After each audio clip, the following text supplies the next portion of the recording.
So good evening, everyone. I am Niharika Sondi, and I welcome you all to yet another episode of EdNet's webinar series, where we curate digital guidance sessions for your benefit. So I've been involved in education counseling for over 18 years now, and as the director of EdNet Consultants, I founded EdNet Art School in 2002, which is a sister concern, or we can say a branch of EdNet. The aim was very simple.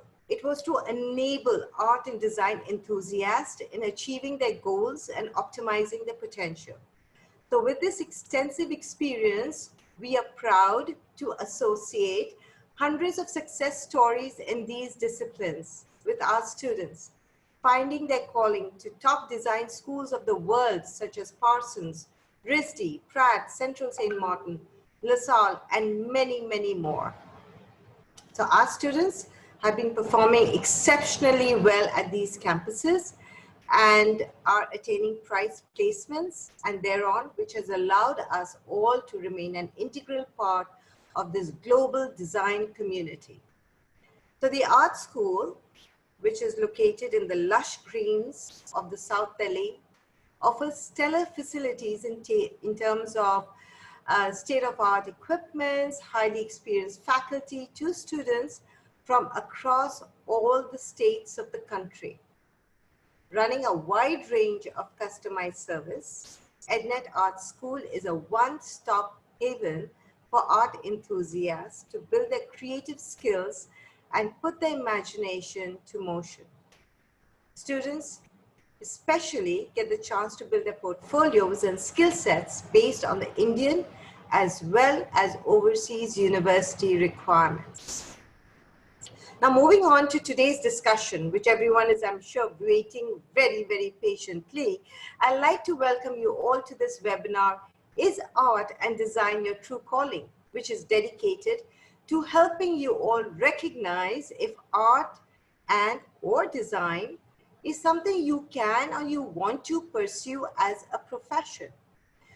Now, I know you may have the inclination, the creativity, but a lot of questions goes unanswered in your minds. Do I have the potential to move forward in a career with art and design? Do I possess the right aptitude? What courses are out there and what are their requirements? Is the course going to be intense or even going to be helpful? I understand that it's not easy to figure out the path with a myriad of these options in front of you. And hence, I am here to help you learn more about these opportunities in this field and put your mind to rest.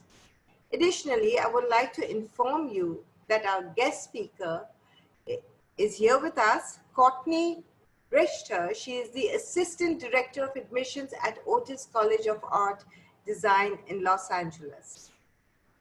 She earned her BA in Studio Art and Art History from Wellesley College and her MFA in Visual Arts from Herberger Institute for Design and the Arts at Arizona State University. Courtney's own practice moves from sculptures, installations, fibers, paintings, and collages. She loves the creative community in Los Angeles and values each opportunity she gets to meet young artists and designers, which are the future prospects EdNet students around the world through her college, through her work at Otis College. So Courtney will be providing her own fresh and relevant perspectives on the topics of discussion to guide you in an optimum manner. Today, at the end of the seminar, we are going to have a quick Q&A session where I will address your Latin queries. Until then, without delay, let's begin. So here I'm going to be sharing with you a presentation, which is right here in front of you, which says, one eye sees and the other eye feels. Now, when I look at one eye sees and the other eye feels, what does it mean? I look at art and design as both eyes. If one is art, then the other is design.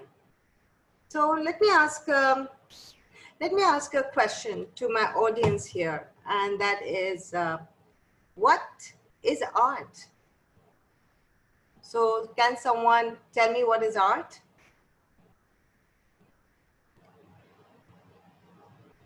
Can someone tell me what is art? Yes, Tanvi, can you tell me what is art? Good afternoon, ma'am. Good evening, rather. Um, for me, art is more than just a subject at this point. It's kind of my entire life. Like today, everything I'm doing revolves around art, and everything I see around me is art, and it's just a way of life for me at this point. I guess it's a good release for my expressions, my emotions, and yeah, it's basically it's a huge part of my life. It is my life at this point. Okay, that's wonderful. So anyone else has anything to say about what is art?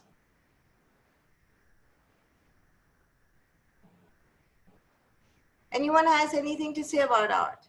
So how do I describe art? For me, art is a pacifying activity and is a time to de-stress. It helps me express my creativity and is a salient feature to my identity. Yeah. Oh, that is so true. That's wonderful. What's your name? Shanvi. Really nice. Great. Anyone else has anything to say about what is art? Ma'am, for me, art is an integral part of my life and it helps me portray my ideas and beliefs. It's a form of self-expression and I can resonate to it like every second of my life. Oh, that's so sweet.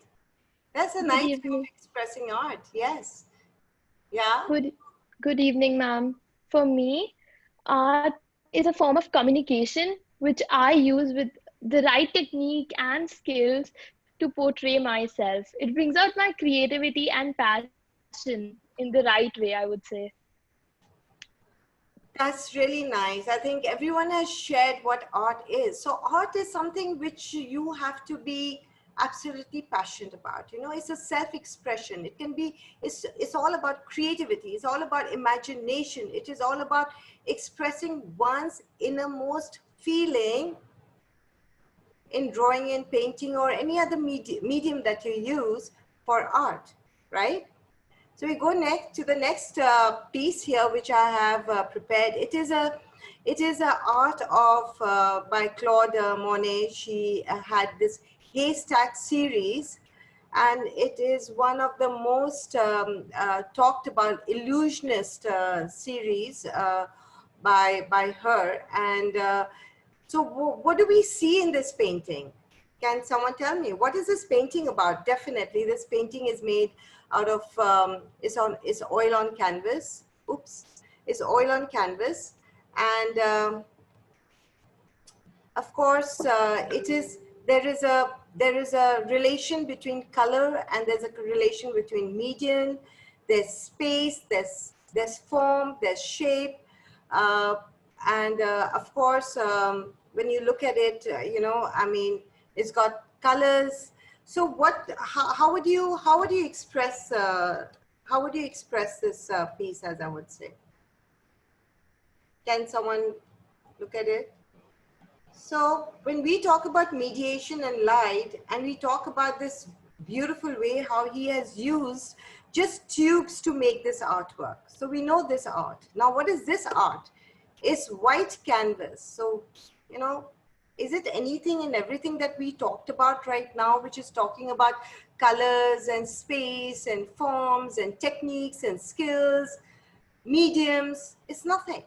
It's just a white canvas. So this white canvas is actually, it's a white on white, right? And you will not believe this, but this canvas is by Robert Ryman, and it's creating a milestone in the history of white on white paintings. So this is also a different way, a different form of art. Now, when we look at this, we see a sculpture, right? Sculpture is also a form of art. Now you see how we are moving. We are moving from drawing, from painting to another form of art. Then we are looking at sculpture here, and then we are coming here to a fantastic piece of installation, which is made by Jeff Koons. It's called the Balloon Dog. And do you know this was sold in Christie's for $58.4 million? Wow. So what is so unique about it? It's a mirror polished stainless steel, which is finished with a translucent coating of orange, blue, red. So he has a series of this. So this is an installation. What do we see here? We see a fountain, a urinal, which has been made by Marcel in 1970. So what is this? Is it a form of an art? Yes, it's called product, right? We can go down to the next one, which is by Baruch, fresco. So what kind of an art is this? So fresco and mural is kind of the same art. I mean, I think, if I'm not wrong, because we do have Courtney here, I think it is the use of water. It is a use of water with, I think, with soft plastic, and when it dries, it gives you this kind of a look, and it is used on ceilings and it is used on wall. So, yeah. So it's a dry powder. So what is used as a vehicle for the dry powder to merge with the plaster, and with the setting of the plaster, the painting becomes an integral part of the wall. So what do we have here? This is a graffiti. So it's a part of a visual communication. So you can see these are all different types of art and design that I'm showing you. Here, what do we see? We see photography, and we see that how Violet Blue has used the urban space along with the photography to create this beautiful, unique kind of creative work.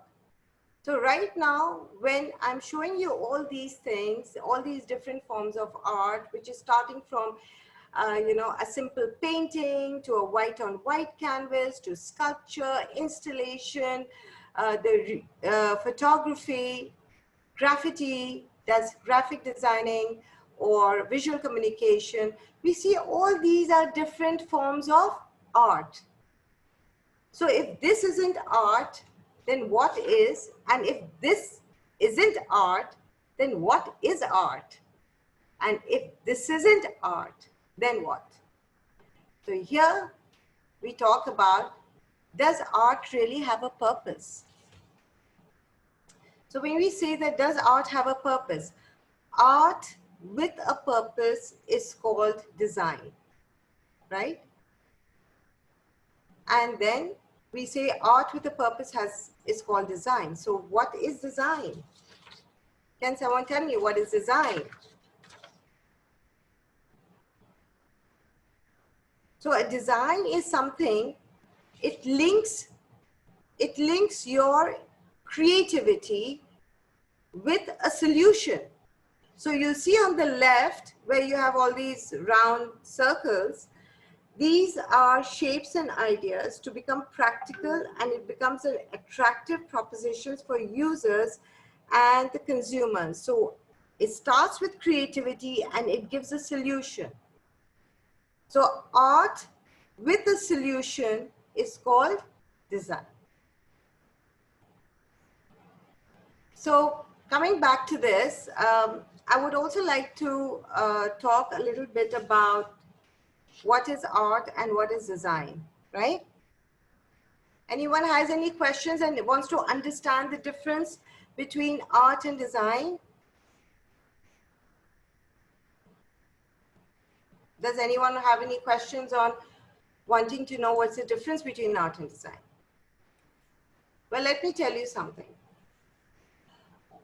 Art is something which inspires you, okay? And design is something that motivates you. So typically the process of creating a work of art starts with nothing. It's just a blank canvas. A work of art actually stems out from an opinion, a view, or a feeling that the artist is holding within himself. So it is like your own self-expression that you want to share with others. While a designer's job isn't to invent something new, but just to communicate something that is already there for a purpose. Now, for instance, let's talk about art, right? Good art is interpreted, while good design is understood. So when we talk about what do you mean by interpreted? Now let's talk about Mona Lisa painting, right? Mona Lisa's, Da Vinci's Mona Lisa has been interpreted in so many different ways. And actually, it has been discussed for many, many years. Like, for instance, why is she smiling? You know, scientists say it's an illusion which has been created by your peripheral vision. Now, romantics will say that she's in love. Skeptics will say there's no reason. So none of them are wrong. It is how each one is interpreting art from their own eyes or their own perspectives. While in design, it is very opposite. Many will say that if a design can be interpreted, it has actually failed its purpose. The fundamental purpose of a design is to be able to communicate a message, to be able to motivate the viewer to do something. Like with a good piece of design, the designer's exact message is understood by the viewer. Then we know that it is a good design. So when we go down here, what is the difference? Art is a talent.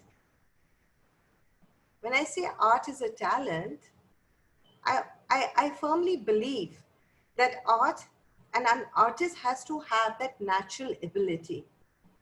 It's a talent. I feel that he grows up learning drawing, painting, sculpting, etc. But it is his natural ability to be able to create something. It's something that he's born with, is what I feel is a talent, right? So there is some overlap here. A good artist certainly also has a skill, but the artistic skill without any talent is actually useless. So I don't have a talent and I have the skill. It doesn't make me an artist, right? The same thing, though design is really a skill that is taught and learned. So when a lot of people understand that, oh, what's the difference between art and design? So I look at design as a skill that you develop through various mediums, learning about how to do it, while art is a natural talent because art can be interpreted in any way. There's no right art and there's no wrong art. As long as the artist is able to depict and express what he's trying to say in that piece, he knows he's got a winning artwork. So that is the relation between art and design. So good art will send a different message to different people, while a good design will send the same message to everyone, right? Now, having said this, I think I said a lot about art and design, and very few artists call themselves designers because they seem to better understand the difference. While an artist do not create their work to sell a product or promote a service, they create work only for self-expression. So that's the difference between art and design. Did everyone understand that? Yes, ma'am. Yeah? Yes. So that is design. Unlike art, design has a purpose. Now, do you all see these designs that I'm showing here? They are designs, but are they aesthetically correct? Are they good designs or are they bad designs? Yeah? Do you think this is a good design? Not really. Do you think this is a good design? So a design has to have a solution. It cannot just be something which looks aesthetically appealing, but it doesn't have a purpose, right? So that's the difference between art and design. So when we talk about, the next thing is, the question, the biggest question is art and design really for me? You know? So when we talk about is art and design really for me, this is something which everyone has been worried about and not very sure that is this the right way for me to move forward. So what is very, very important is, let me just share something with you.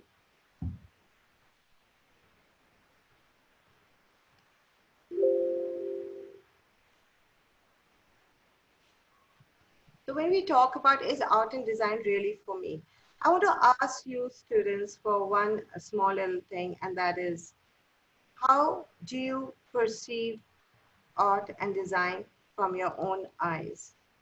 Are you creative? Do you observe things around you? Do you pay attention to detail? Do you like to play around with your computer on Photoshop or Illustrator? Or do you like photography? Do you like to make videos? Do you doodle? What do you do to make you think that art and design is the right course for you, right? Now, having said this, I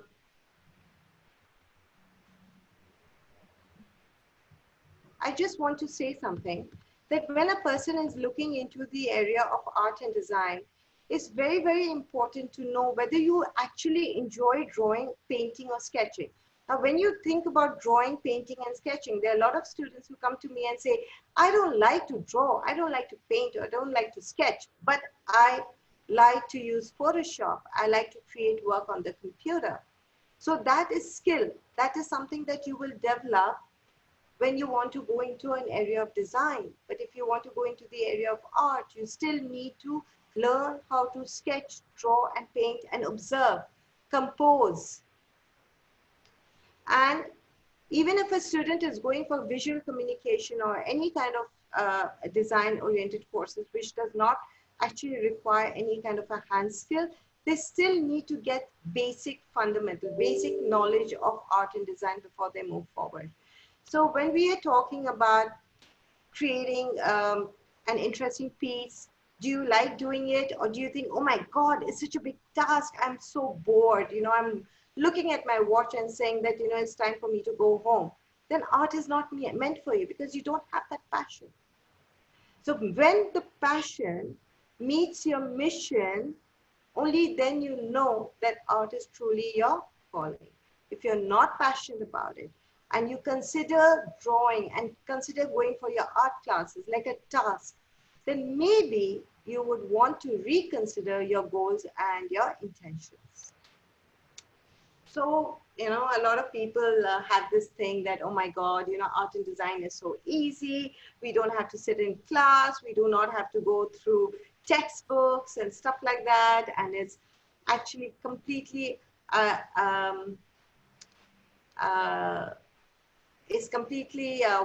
idyllic.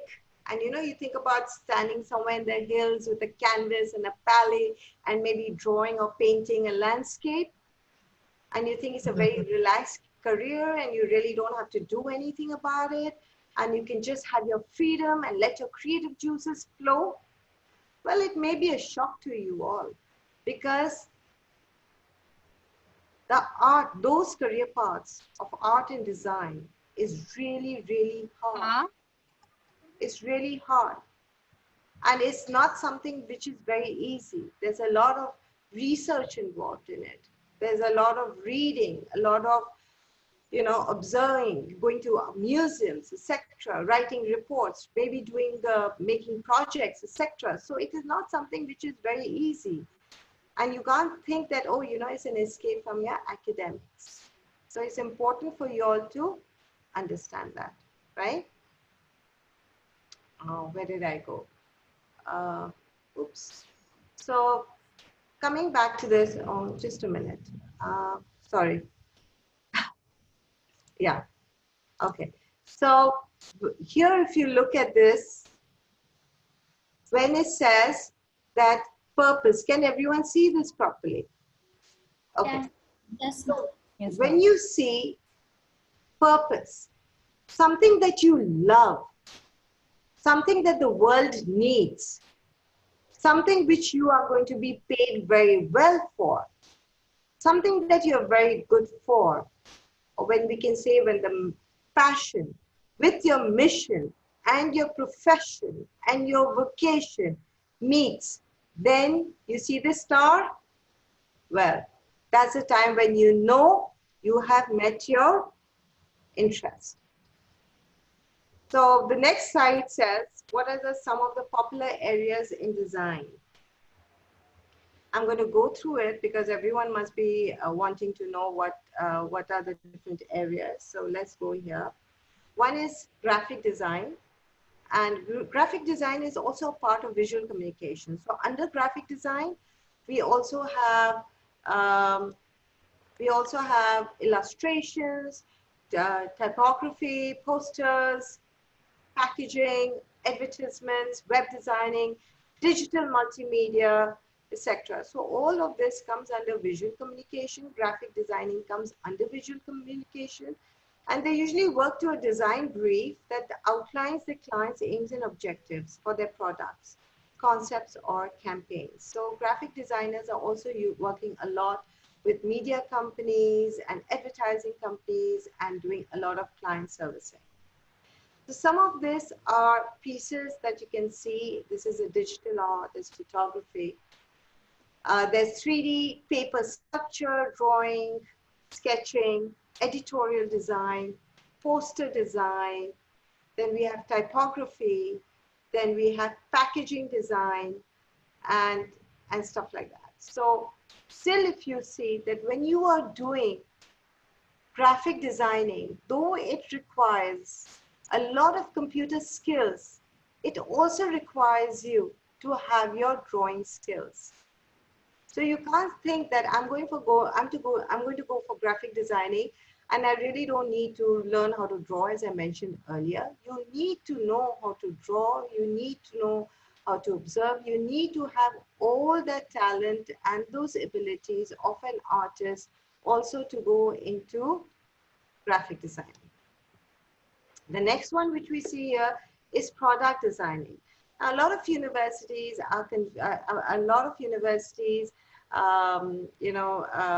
integrate product with industrial, or also use industrial instead of product, or product in terms of industrial. But the most important thing about difference between, which I found between product and industrial, is that product designs are more simpler designs, while industrial designs are more heavier designs, right? When we talk about a product design, we are actually talking about something which is very creatively, aesthetically, something which is very appealing to the user, for the user to buy it, right? Now, when you, for instance, let's talk about a toaster. You know, when I think about a product, I always relate to a toaster, because toaster is something which has been there for years. You know, I mean, how would one toaster distinguish from another toaster? Because the functions are the same. But when you go to buy it, what makes you buy one toaster over another, or one company over another company, is the design. Am I right? So when you find something very aesthetically appealing, very creative, very beautiful, you tend to buy that product. So product design is this, as we see here, some of the product designs. This is also the work which I'm showing you right now is the work of my students. They are the ones who have created this work. And they have really tapped into their innermost potential and did a lot of research, a lot of hard work to come up with these kind of products. So you can see how this student has taken inspiration from Indian monuments to create this product. Then we come to interior design. So everyone knows what interior design is. Interior design is also spatial design, space designing, and there's a difference between interior design and furniture design. A lot of people think interior design is creating furniture or making furniture, but that is not true. Interior design is also space designing. Interior design is also integrated, is also used synonymously with interior architecture. So this is another student of ours who's worked on all these different pieces here. Here if you can see here on the left, She was thinking of going for interior architecture, where she is playing around with shapes and objects. And on the right hand side, you can see that she has made a beauty parlor as one of the pieces for the portfolio, and she's also used Photoshop to create those images, SketchUp actually, to make those images of her sitting in a beauty parlor. So you can also think about, when you're thinking about your portfolio, as to how you want to express your interest in these areas. Then we come to architecture design. So when we talk about architecture design, someone asked me, I had gone to Pratt, and Cassie, he's not here with us right now, but he always said that when we're looking at a student, we are actually looking at a student who can understand forms and shapes. So when we talk about architecture design, it is also about understanding shapes. If you see here, it is some of the 3D works which has been made by a student. Here he's taken inspiration from the Indian architecture to create more work. And here he's talked about his inspiration coming in from blocks. You see this? He gets inspiration from the blocks and how he's creating these pieces. Here too, if you can see this on the right, and he's just got admission in the Architectural Association, the AA in UK, as well as all the top schools all over the world for architecture. Then comes fashion designing, right? And we have some of it which is called accessory designs here. Now, when we talk about fashion, fashion is very strongly integrated with textile designing. And when we talk about textile designing, we're talking about weaves and woven materials and, different types of fabrics, organic, sustainable, etc. So here is one of our students who has taken inspiration from these various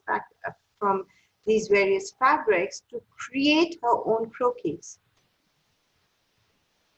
These are all fashion illustrations. So when we come down to a portfolio, we think and say, okay, what is a portfolio? So portfolio is actually a collection of all your artwork, which is moving you towards your area of interest, right? So if you make a portfolio which is depicting your interest in fashion and you're applying for a course in interior design, I don't think you are going to get in, because your work needs to reflect your interest and your intention. So coming back here, we say, what do we need in a portfolio, right? So each course of art and design, depending upon the college and the universities and the countries that you're applying to, could be different. For instance, Parsons says, we don't want to see any still life. We don't want to see any observation. We want to see creativity in your portfolio. While School of Art Institute Chicago will say, no, we want to see some still life on observation pieces, because we want to see how we want to learn about or understand the composition skills through their artwork. So everyone does have a different way of looking at the portfolio, depending upon where you want to apply. Just make sure that your work is being prepared as per the requirements of the university. And it's a good idea to engage with them too, to understand what they want, right? But also, if you're going undecided, you can play around with whatever, design, art, etc. But if you have a very specific course in your mind, you must reflect that in your portfolio. So what is a good portfolio? A good portfolio is something which shows a good design or aesthetic sense. It has good drawing skills, creative skills, conceptualization skills, understanding of 3D dimensional form and perspectives. I always encourage my students, whether they are going for a simple, even art or fine arts, I always tell them that they must learn Photoshop and Illustrator, because now that's the way the world is moving towards. Let's talk about digital art. Everything has got some kind of a technology integrated with art, right? So when you talk about photography or understanding of the composition, eye for details, research skills. So what goes into your portfolio? What is very, very important is, oops, I don't know where, yeah. I'm going to go here first because I think uh, it's very, very important to understand. I'm going to go forward of a sketchbook. So what goes into your portfolio is the first thing every student should look into is a sketchbook. A sketchbook is a place where they are putting their ideas, their concepts, and they're developing their thought processes as to what they want to make, how they want to make. So this sketchbook is very, very important for you to have, and as well as your admission directors, counselors, to know what was going inside your mind when you created these artwork. So they want to see what is inside your mind, right? Uh, I'm going to go back here. So what goes into your portfolio? Can someone just mute? Oops. What goes into your portfolio?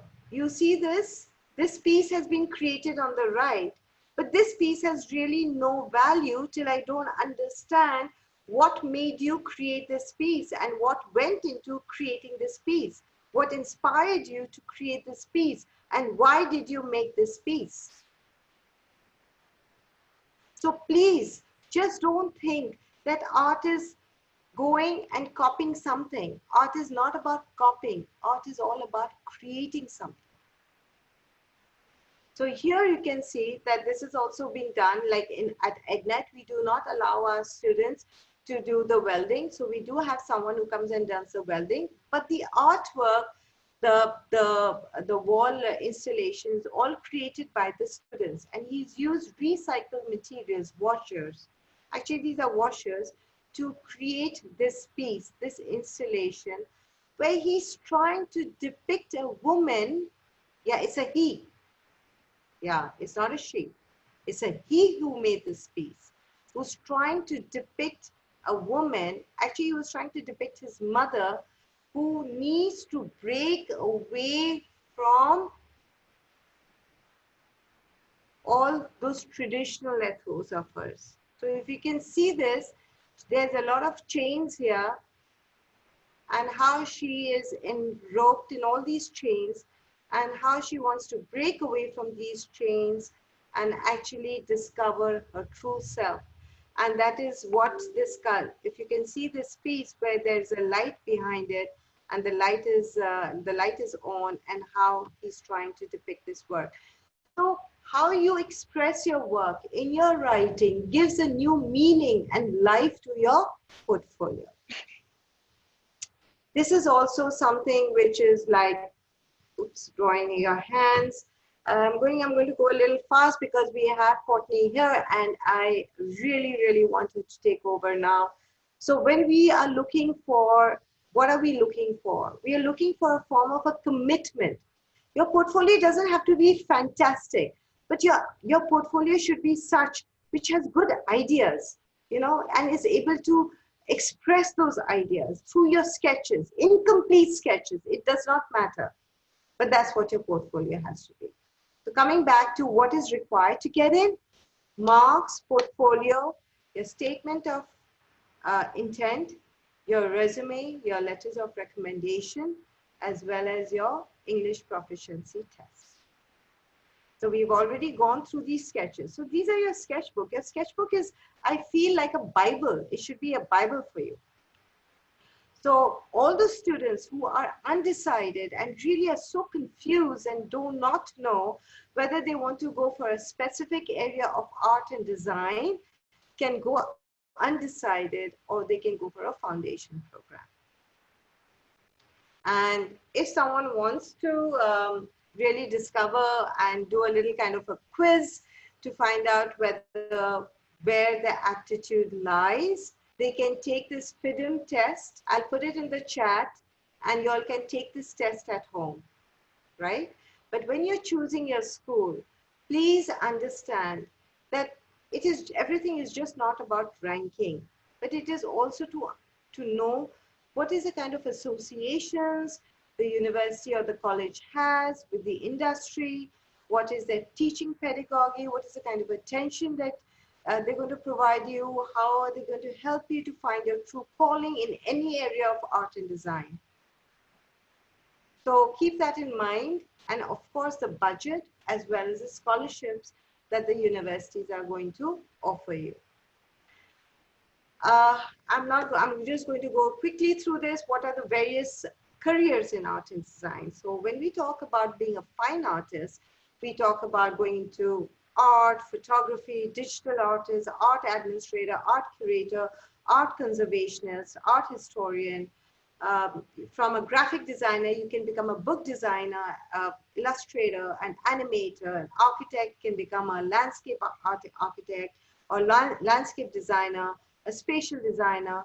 But there are a lot of students, a product designer, jewelry designer, fashion designer, accessories designer. Oh my God, there's so many things that you can do in the area of art and design.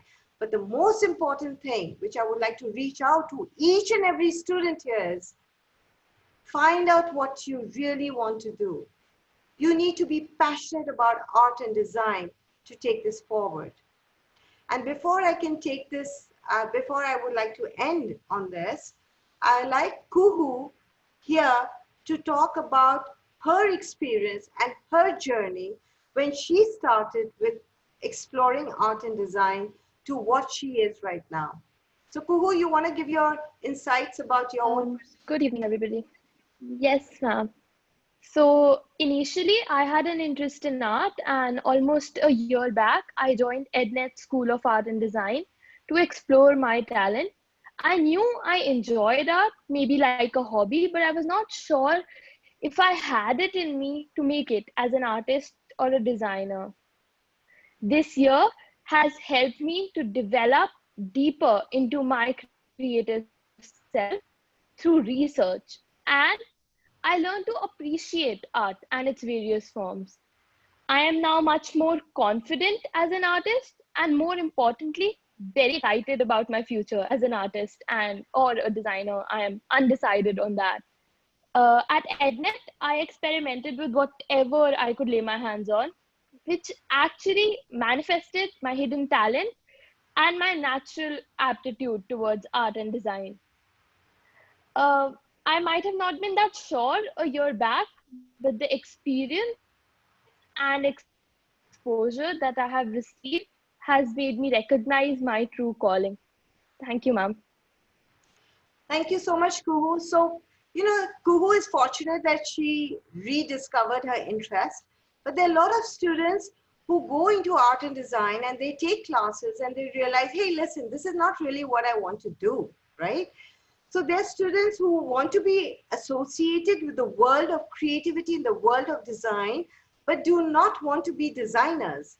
So in that kind of a situation, they can work as a journalist, an artistic journalist, or a fashion journalist, or they can work as a fashion communicator, or they can work in the field of management or merchandising or marketing and stuff like that, and still be associated with the field of design, right? Um, there are a lot of top design schools of the world. There's Royal College of the Art. If someone wants to take a picture of this.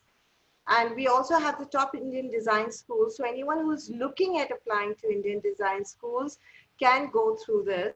The most important thing, whether you apply in India or whether you apply overseas, please note your creativity needs to be shown in your portfolio. Your interest needs to be reflected in that artwork that you create, right? We have some top architectural colleges in India too. So if anyone wants to take a picture, please do go ahead. And thank you. I'm going to put this forward now to, I would like to now invite Courtney. Courtney, are you there? Hi, I'm here. Oh, great. Thank you so much. Courtney, I'd like to invite you to this webinar, and I'm sure your fresh perspectives about art, design, how to go about it will be inspiring to each and every person who's here right now. Great. Thank you. Please go ahead. Well, thank you so much for having me. Hi, everyone. It's nice to be with you virtually. I'm going to go ahead and share my screen and just I'll tell you a little bit about myself and my own path.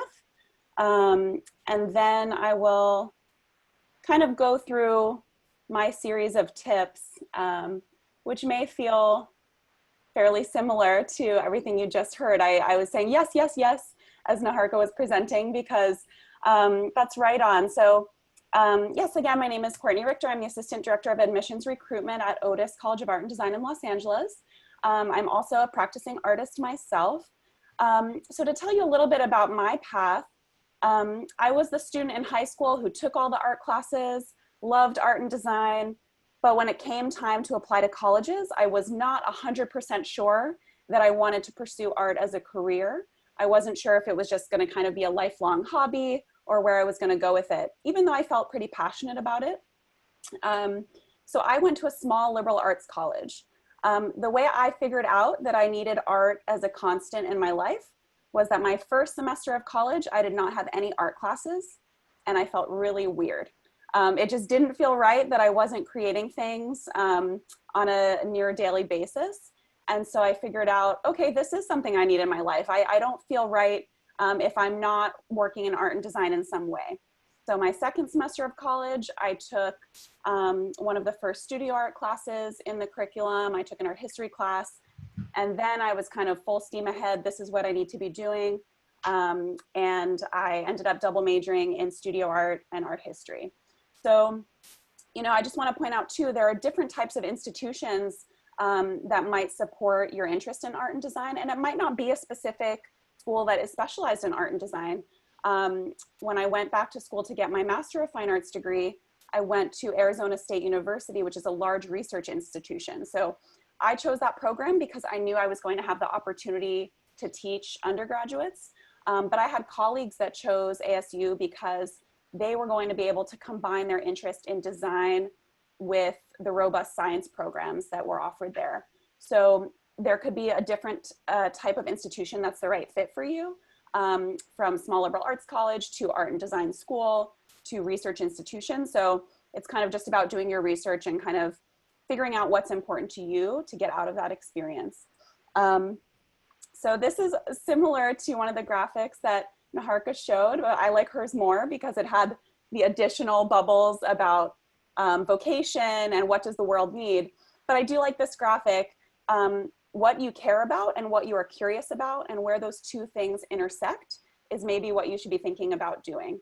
So I think a lot of this takes some real self-awareness and some soul searching.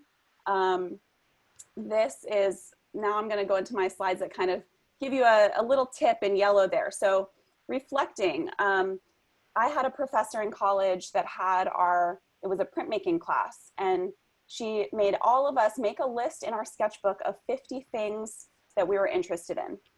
So this was kind of an interesting process because I think all of us right now could probably name 5-10 things that we're interested in right off the top of our heads. But if you're forced to make a list of 50 things you're interested in, you have to get a lot more detailed. You have to think a little bit harder. And then in this context, it was kind of a jumping off point for look at that list and pick something, and what inspires you on that list? What do you feel like you want to investigate to make at least 5 pieces about, or something like that. I was lucky enough to visit EdNet, I guess that was last August now, which I can't believe it's almost a year ago. But it was so wonderful I got to do portfolio reviews with all the students there. And a lot of them were really starting to figure out, this is an idea I'm really interested in, that I want to really focus on in my work. So it was really great to see that level of kind of thoughtful exploration. But this could also be something if you're thinking about pursuing design. Make a list of things in your house that you want to design a more aesthetically pleasing version of that thing, or an object that functions a little bit better. But I think that reflection, you already heard how important a sketchbook is. So really keep a sketchbook with you. Maybe after a few months in your sketchbook, you look back and you see, oh, wow, I keep kind of coming back to some similar ideas or some similar visuals. That's a really important thing just for being self-aware of what kind of direction you might want to go in. So another thing, keep an open mind. So this, you know, careers in art and design, your path may not feel as linear as your friends who are pursuing other disciplines. So this is a list of careers in art and design that I literally just quickly pulled from the Otis website from under the different majors that we offer. So this is not even an exhaustive list, but the point I'm trying to make here is there are so many different directions you can go in art and design. I remember being a couple years out of college and actually feeling a little bit jealous of one of my good friends who wanted to be a doctor, because that path seemed so clear. You know, we graduated college, then she was going to do research for a couple of years as a research assistant at a hospital, and then she was going to apply to med school. And it seemed like 1, 2, 3, that's how to figure out your path. In art and design, it's probably going to be a little bit different. There might be some more linear processes, like if you want to become an architect, there's kind of a more clear-cut path for that. But I really encourage you, you might, you know that you're interested in art and design. You might get to school and discover something, oh my gosh, I always wanted to be a painter, but now I realize product design is a perfect fit for me. You know, or could be an even bigger change than that. So I really encourage you, keep an open mind as you're kind of going through this process, because you might be surprised about the things that kind of catch your attention. Okay, so, you know, the portfolio when you apply to schools is of course going to be really important. But these are skills, I actually asked some faculty members at Otis, what are skills that help students be successful in your classes outside of the technical skills, outside of their ability to draw, to paint, et cetera, et cetera. So these are the skills that they said they really see in successful students. So communication skills, collaboration skills, critical thinking skills, resilience, empathy, curiosity, open-mindedness, and a willingness to work hard. So I think these are going to help you be successful in art and design, but I think, you know, it really goes beyond that too. The other thing is that, you know, instructors really want to know what you're interested in outside of art and design. So if you're someone who is really interested in the sciences, keep reading about that. If you're someone who is really interested in social justice work, keep that level of engagement high as well. So, you know, you can be supporting different interests and that can all feed into your art and design work in maybe some unexpected ways as well. Research. So I like this graphic. This is from a book by Austin Kleon called Steal Like an Artist. Read deeply, continue to wonder, stay open, and that last one, Google it, yo. So research is really important, and I'm kind of echoing a lot of what Niharika said already. But you know, when you find an idea that you want to make work about, you need to be researching that a lot, not only to understand kind of the parts that you want to dive into a little bit more deeply, but also to understand what art has already been made about this topic. Do you want to, you know, avoid making art that's like that? Do you want to take some inspiration from that? So that research phase is also really important. This is a tip that I think some of us forget a lot about when we're so, when we have a real goal in mind and we're trying to get to the kind of end point. Have fun. It's important to have fun. And if it is something that you're passionate about and all of a sudden you realize, hey, this isn't as fun as it used to be, maybe you need to kind of rethink how you're working. So I really like this quote. This is by Carol Beauvais, a sculptor. Creating a free space in which to play and have fun is essential. You can tell when you're looking at art that was a drag to make, it's a drag to look at. On the other hand, it's thrilling to watch someone work through a problem that's exciting for him, even if the subject matter wouldn't normally move you. So I really love that, and I definitely can attest to that. Sometimes I meet students and you can kind of tell that the art that they're making feels like what they're supposed to make. And it's not something that they're truly inspired about or interested in. And sometimes it's about taking a step back and realizing this is supposed to be an enjoyable process too. So you can kind of move in that direction. And then these are a few of my favorite tips from, this is Bruce Mau's Incomplete Manifesto for Growth. So capture accidents. The wrong answer is the right answer in search of a different question. Collect wrong answers as part of the process. Ask different questions. Drift, allow yourself to wander a little bit. Work the metaphor. Every object has the capacity to stand in for something other than what is apparent. And repeat yourself. I mean, you're gonna see that if you kind of look at tips from artists and designers. It's always gonna be make more work, make more work, make more work, because then that's gonna help you figure out what can you make that's actually good or beneficial or worthwhile. Okay, and Niharika, do I have time for like a 2-minute video? Yes, of course. Okay, so I don't know if any of you have heard of this. Ira Glass, I'm just gonna share a different screen now. Ira Glass is, he hosts the podcast, This American Life, but he was a journalist, and he has this great, let me just make this full screen. He has this great quote about, you know, starting out, when he was a journalist, he didn't feel like he was good at his job, right? He knew the level he wanted to be at, and he wasn't there yet. And this quote kind of explains, you know, we all start here, and we have a certain kind of taste that's maybe up here, but it takes a while for our skill set to kind of match that level. So it's kind of like, don't give up, because at some point you're gonna get better, you're gonna get over that hump, and you're going to be creating the work that you feel you're meant to create. So I think this graphic kind of illustrates it nicely.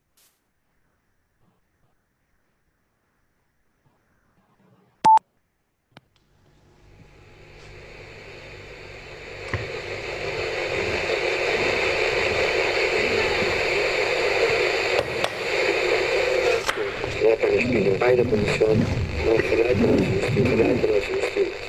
Ich muss richtig vorgefertigt für die Liebe, wenn ich ehrlich bin.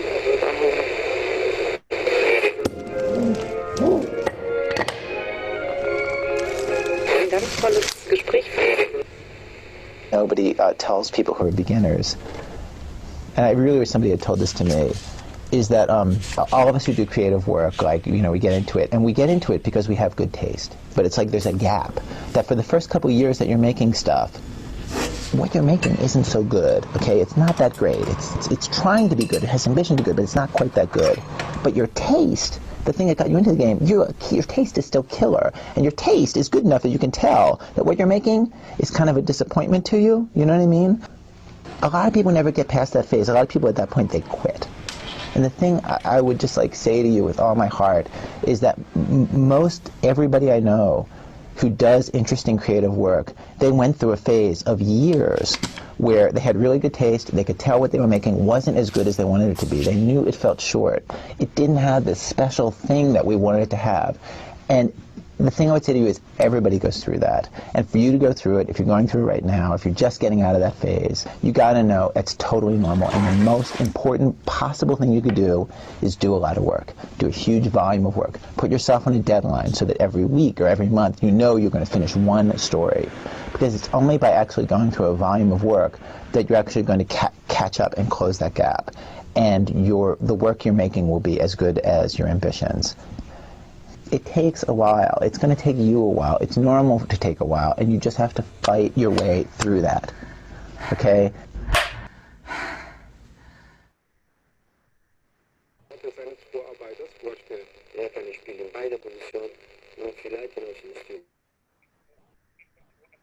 So I hope that was, oops, let me just stop that sound. I hope that was helpful. I hope that made sense. But the first time someone told me about that quote, it pretty much blew my mind, because I was just out of college, and that's how I was feeling. I still felt like, okay, I'm doing something, but it's not quite there yet. And frankly, as creatives, as artists and designers, I think there's a little bit of that feeling that you kind of have to deal with probably forever, because as we build our skill sets, as we get better at what we're doing, our ambitions grow and change. And so there's a certain element of being able to deal with that kind of sense of uncertainty that I think is really important, as long as you can kind of accept that there's going to kind of always be this need to grow and change. then the happier, you know, process it will be. Thank you so much, Courtney. That was really very informative. You know what you said is you need to grow and change. And I like to add something to that, that there are a lot of students who come to EdNet Art School with the notion of wanting to either become a fashion designer or interior designer. But when they go through this entire exercise of whether it could be exploring or developing their portfolio, they realize that their interest has changed. They've learned more and they've grown more, and before long they have moved to different paths. So this journey is a continuous journey of exploring, about growing and changing your course direction. Like you just said, that you could be thinking of wanting to do one thing, and before long you might be just doing something else. Yeah, so that was like the perfect ending, I would say. Courtney, thank you so much for your informative session. It was really I'm not an artist, okay? So I'm not an artist.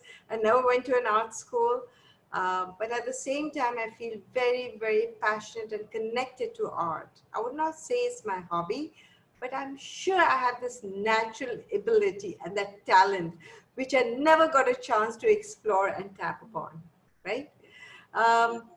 Anyone has any questions? Let's do a little Q&A. So does anyone have any questions? No one has any questions? I don't believe this. How is it possible? Oh, wow. The information. Are you guys still there? Can you all put on your videos, please? I request you all to put on your videos. Thank you so much. Please put on your videos so we can know that you've been there. Otherwise, I'm just seeing names everywhere. Oh, that's lovely. Hi, Laisha. That's really nice. Let's have all the videos on. I mean, we've got 50 kids here. So it doesn't matter, even if you're casually dressed. I would still like to see you all. Yeah.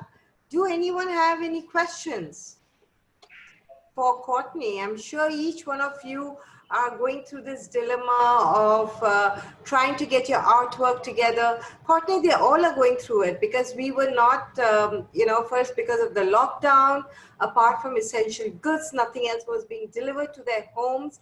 They had no materials to work on. They had no canvases, paper, even pencils. Yeah, it was a struggle. I had to go outside. I had to go really far yesterday to get a 30 by 30 canvas for my last piece. Yeah. And it's just difficult right now.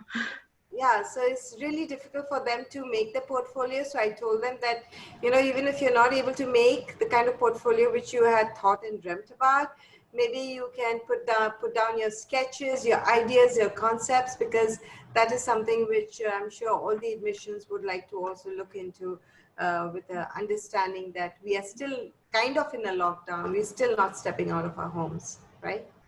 Yeah, absolutely. That's a question that we've been getting a lot, is kind of how are you going to look on these portfolios of students who maybe didn't have access to everything they wanted to make their work. So yeah, I would just say, I think certainly at Otis, and I think my colleagues at other colleges, it's been such a strange, weird, difficult time for everyone. And I think people are certainly going to understand, first of all, I will say, I think sometimes limitations can make forms of creativity happen. So I'm curious if maybe not having access to a certain type of material has made you explore making something in a different way. But also, if you feel like it's really important and relevant that we know, this piece was made during lockdown, I didn't have access to X, Y, or Z, you can certainly describe that in your description if you feel like it's relevant for us to know. So I wouldn't kind of place undue stress on that. I think people are going to be really understanding about that. I think what Courtney said is something which is absolutely correct. That's what I tell all the students. I said, anything which is available in your sight, go to the garden, pick up anything that you can, pick up your rags, pick up your, recycled materials which is lying around in the house. I don't care, anything. Pick up buttons, pick up anything that you can see and create work and make work. You know, you can do that without even going to the market. But yes, I think they still need their pencils and their color pencils and their other various different mediums to work on their art pieces.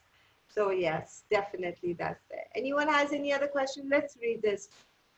Someone's asking this question for you, Courtney. Like, what is the most popular course in Otis? Oh, sure. So our most popular majors by numbers, our top major is digital media. So that includes animation, game and entertainment design, and motion design. We have the most students in that major. Second to that would be communication arts, which has graphic design and illustration. And then third would be fashion design. So those are our three biggest programs. Oh, that's great. So what is this thing about the dual major? I'm going to use this as the last question. You mentioned something that students can do double majors, right? Isn't that going to be too much of an additional work or load? Yeah, so sorry if I wasn't clear about that. So a couple of things. At Otis, you can't double major. All the majors are so rigorous in and of themselves, it would take a while to complete 2 majors, but you can minor. We offer 19 minors as well. So it is kind of a unique opportunity to tailor the curriculum to what you're interested in. So we have students who are, you know, communication arts, graphic design majors, minoring in advertising design, or minoring in photography. We have a lot of digital media students minoring in creative writing because they're really interested in developing those creative narratives along with their animation. But I think what the student was asking, what I was mentioning was like at a large research institution, if you're a student who maybe wants to pursue art and design, but maybe you really have an interest in the sciences or in some other subject where you want to be able to kind of combine those two things. There are definitely settings and types of schools that will allow you to do that. You know, a large research institution will have funding for kind of interesting collaborations that are happening across majors. So I think it's really about figuring out what are you interested in and what type of institution is going to you know, support you in that endeavor the most. I mentioned I went to a liberal arts college, so my college, I was able to double major in studio art and art history. That happened to be the perfect fit for me. But that's different. Like my studio art education as part of my degree was a smaller percentage of my coursework than say a student who comes to Otis, which is a specialized art and design school, and whichever major they choose, a higher percentage of their coursework is going to be specific to that major. So does that make sense? It's kind of like a different level of specialization. I will say that because Otis is all focused on art and design, I think our students get amazing training in terms of professional preparedness and kind of the job search process, internships. At my liberal arts college, loved it, wouldn't trade my experience for the world, but because there were so many different courses and majors and areas of focus, career services couldn't be as specific to, say, an art student. So I don't feel like I got that same level of professional preparation that happens at, say, an art and design school. So again, I think there's a different type of fit for everyone, and it's just about figuring out what you want to get out of that experience. Great, thank you. Anyone has any questions? I think there's nothing which is very, very specific. I can see that in my chat box. I think either the presentation was absolutely fantastic, that no one has any other questions, or someone just kind of muted us, right? Okay, great. It's 7:08. Thank you so much for attending another webinar conducted by EdNet. And I hope it was informative and gave a lot of directions as to how to move forward. And we hope to see you soon again in our next webinar. Thank you. Thank you. Thank you. Thank you so much, ma'am. Thank you. Bye-bye.